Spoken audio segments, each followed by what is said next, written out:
कार्तिक मास महात्म्य कथा अध्याय 10।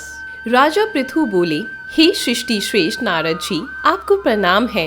कृपया आप ये बताने की कृपा कीजिए कि जब भगवान शंकर ने अपने मस्तक के तेज को क्षीर सागर में डाला तो उस समय क्या हुआ था।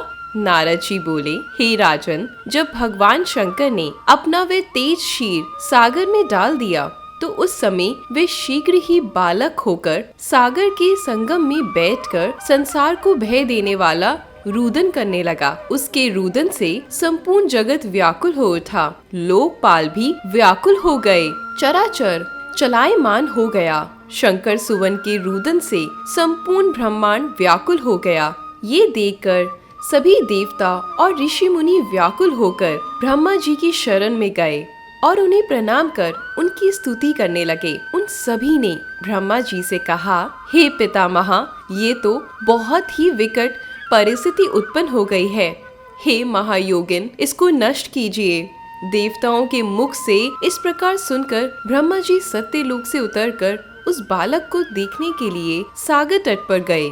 सागर ने ब्रह्मा जी को आता देखकर उन्हें प्रणाम किया और बालक को उठाकर उनकी गोद में दे दिया। आश्चर्यचकित होते हुए ब्रह्मा जी ने पूछा, हे सागर, ये बालक किसका है?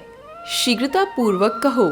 सागर विनम्रता पूर्वक बोला, प्रभो, ये तो मुझे ज्ञात नहीं है, परंतु इतना अवश्य जानता हूँ कि ये गंगा सागर के संगम पर प्रकट हुआ है। इसलिए हे जगत गुरु, आप इस बालक का जात, कर्म आदि संस्कार करके इसका जातक फल बताइए। नारद जी राजा पृथु से बोले। सागर ब्रह्मा जी के गले में हाथ डालकर बार बार उनका आकर्षण कर रहा था। फिर तो उसने ब्रह्मा जी का गला इतनी जोर से पकड़ा कि उससे पीड़ित होकर ब्रह्मा जी की आंखों से आंसू टपकने लगे।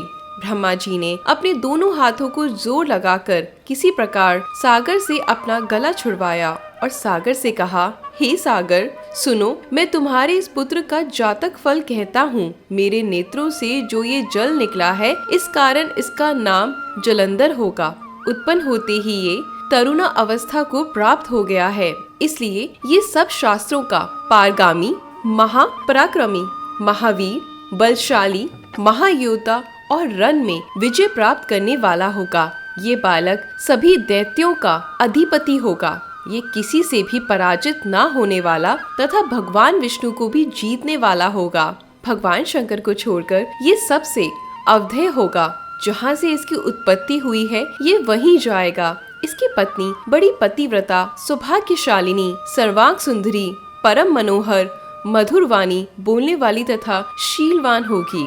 सागर से इस प्रकार कहकर ब्रह्मा जी ने शुक्राचार्य को बुलाया और उनके हाथों से बालक का राज्य अभिषेक कराकर स्वयं अंतर्ध्यान हो गए। बालक को देखकर सागर की प्रसन्नता की सीमा नहीं रही। वह हर्षित मन से घर आ गया। फिर सागर में उस बालक का लालन पालन करे उसे पुष्ट किया। फिर काल नेमी नामक असुर को बुलाकर वृंदा नामक कन्या से विधि पूर्वक उसका विवाह करा दिया। उस विवाह का बहुत बड़ा उत्सव हुआ। श्री शुक्राचार्य के प्रभाव से पत्नी सहित जलंधर दैत्यों का राजा हो गया। तो दोस्तों, यहाँ पर कार्तिक मास महात्म्य कथा अध्याय 10 समाप्त होता है। मैं आपसे मिलती हूँ अध्याय 11 में। धन्यवाद।